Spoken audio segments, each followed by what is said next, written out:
Hello সবাইকে, আমি Anika. Welcome to my YouTube channel.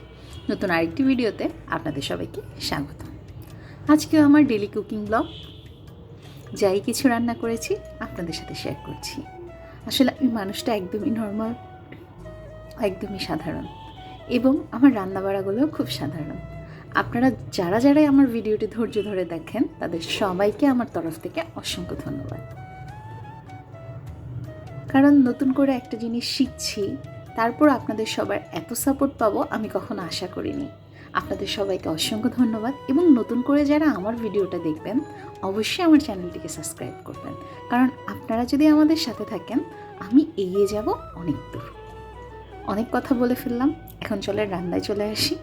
আজকে রান্না করেছি আমি ফুলকপি ভাজি, বাঁধাকপি ভাজি এবং আইড় মাছ। আর কিছু না, ও ভাত। একটু মজা করলাম। সবগুলো রান্নাই আমার কাছে আমার রান্না ভালোই লেগেছে, যদিও আমি মশলা এবং তেল খুব কম খাই, একদমই সাদামাটা রান্না। যদি আপনাদের ভালো লেগে থাকে আমার চ্যানেলটিকে সাবস্ক্রাইব করবেন, লাইক, শেয়ার এবং কমেন্ট করবেন। আমার ভিডিওটি দেখার জন্য আপনাদের সবাইকে অসংখ্য ধন্যবাদ। টেক কেয়ার, সবাই ভালো থাকবেন। টাটা।